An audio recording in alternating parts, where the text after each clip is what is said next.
Hello friends, I am Dr. Akshat Mittal from Advanced Skin Treatment Center Meerut. Today I will be talking about awareness and education about Tinea capitis, also known as ringworm of the scalp. It is a dermatophytic trichomycosis of the scalp, that is simple infection of the scalp and hairs, which is common in pre-adolescent children. The clinical manifestations may vary greatly. It may be just a non-inflammatory scaling, that is only scaling is present. It may proceed to falling of hairs or broken off hairs, and the most severe presentation may be painful inflammation and painful boggy nodules which drain pus, which is known by the name of chirion. Now coming to the etiopathogenesis and etiology. School-going children and toddlers are the most common affected with this condition. Blacks are more common affected than men. It is found in all regions of the world, and there are variations of the species causing this disease, and there may be epidemics of this disease in schools or institutions having overcrowding and inadequate hygiene. Coming to etiology, the causative agents of this disease are, the most common is Trichophyton tonsurens, then Microsporum canis, then Trichophyton violation. The most common cause is Trichophyton tonsurens, hence this condition is also known as Tinea tonsurens, and it is the most prevalent organism in north and central USA, so it is the most common cause.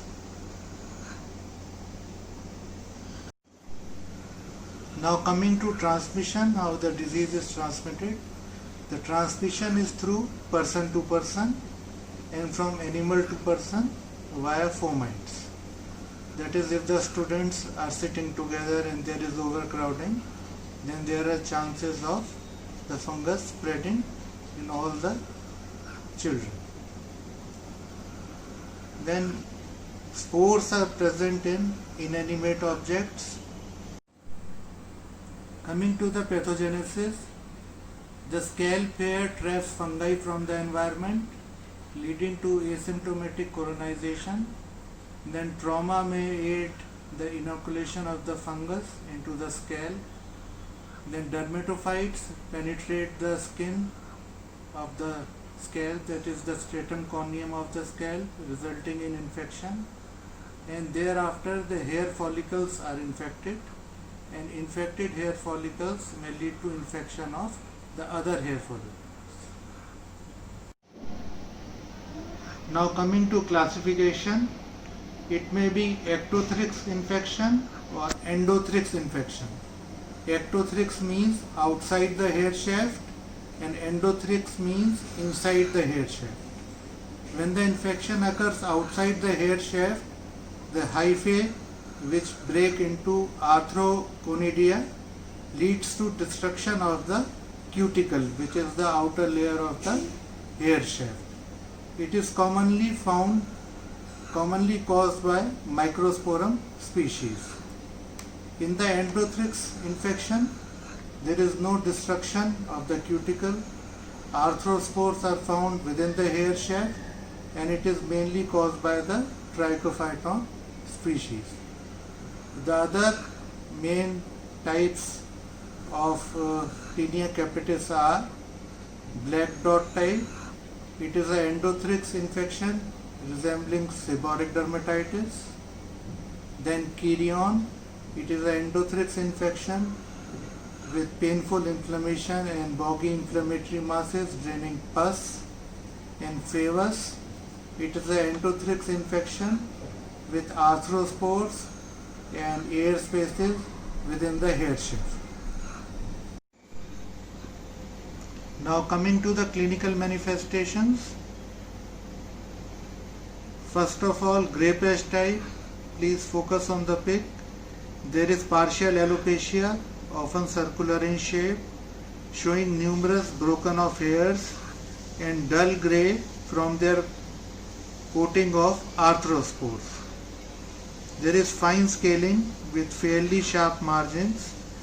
Hair shafts become brittle, breaking off at slightly above scalp. Small patches coalesce, forming larger patches. Next, black dot type. Focus on the pic. Broken off hairs near the scalp gives the appearance of dots. These are swollen hair shafts. In dark-haired patients, dots occurs as affected hair breaks at surface of scalp, tends to be diffused and poorly circumscribed. Next, carry on. Focus on the pic. Inflammatory mass in which remaining hairs are loose, characterized by boggy purulent inflamed nodules and plaques. Usually painful, drains pus from multiple openings like honeycomb.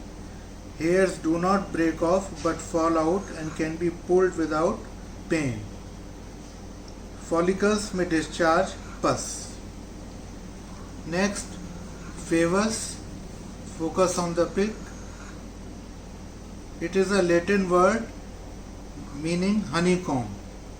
Early cases show perifollicular erythema and matting of hair. Later, thick yellow adherent crust, as you can see in the pic. These are known as scutula, composed of skin debris and hyphae that are pierced by remaining hair shafts. Fetid odor shows little tendency to clear spontaneously, often results in scarring alopecia. Now coming to laboratory examination. Number 1, Wood's lamp examination. Microsporum canis show blue-green fluorescence, but the main causative agent, that is Trichophyton tonsurans, does not show fluorescence. Now, fungal scraping.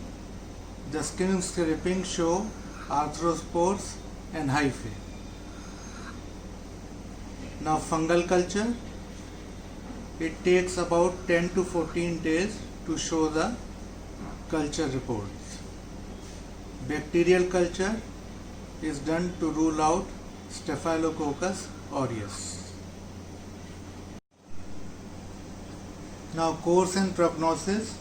Chronic untreated Kirion or favus, especially if infected with Staphylococcus aureus, may lead to scarring alopecia, but if treated with systemic antifungal agents, then it is curable and there is no hair loss. आखिर में जो बात मैं आपसे share करना चाहूँगा वो ये है कि टीनिया कैपिटिस या रिंगवॉर्म ऑफ स्कैल्प जो है उसके बारे में हमें पब्लिक अवेयरनेस स्प्रेड करनी चाहिए, और जो भी स्कूल और इंस्टीट्यूशंस हैं जो ओवर क्राउडेड हैं वहाँ पे रेगुलर इंटरवल्स पे सैंपल सर्वेस लेने चाहिए। ये काम टीचर्स कर सकते हैं या डॉक्टर्स या डर्मेटोलॉजिस्ट के थ्रू ये काम हो सकता है। और जो स्टूडेंट्स हैं, जो बच्चे हैं, उनको भी इस बारे में जानकारी देनी चाहिए, ताकि अगर कोई भी ऐसा सिम्टम जैसे स्केलिंग है या अगर बाल झड़ रहे हैं या बाल टूट रहे हैं या कोई भी पेनफुल इन्फ्लेमेशन है, तो वो अपने पेरेंट्स या टीचर्स को इस बात का आगाह करें। और सेल्फ बच्चों को भी सिखाना चाहिए, बच्चों को प्रोटेक्टिव मेजर्स लेने के लिए अपना उन्हें सिखाना चाहिए कि कपड़ा, तौलिया, कंघा और साबुन या शैम्पू अपना अलग रखें। हफ्ते में एक बार सेट्रीमाइड शैम्पू या कीटोकोनाजोल शैम्पू इस्तेमाल कर सकते हैं। ये एक प्रिवेंटिव मेज़र है जिससे जो ये रिंगवॉर्म है वो नहीं उभरेगा। और जो अपना कंघा वगैरह है वो लाइजॉल से डिसइंफेक्ट करें हर एक हफ्ते में, 2 हफ्ते में 10 मिनट से लेकर 1 घंटे तक उसमें डिसइंफेक्ट करें। तो इसलिए ये एजुकेशन और पब्लिक अवेयरनेस जो है ये बहुत इम्पॉर्टेंट है, ताकि जो ये रिंगवॉर्म के एपिडेमिक्स कई बार आ जाते हैं, ख़ासतौर से जहाँ पे बहुत ओवर क्राउडिंग है वहाँ पे एपिडेमिक्स आ जाते हैं और पूरे स्कूल में या पूरी क्लास में ये फैल जाता है। इसलिए ये जनरल अवेयरनेस और एजुकेशन बहुत इम्पोर्टेंट है। अंत में मैं कहना चाहूँगा कि जब तक टीका नहीं आता तब तक टिके रहें। And with this happy note, signing off, Dr. Akshat Mittal. Goodbye.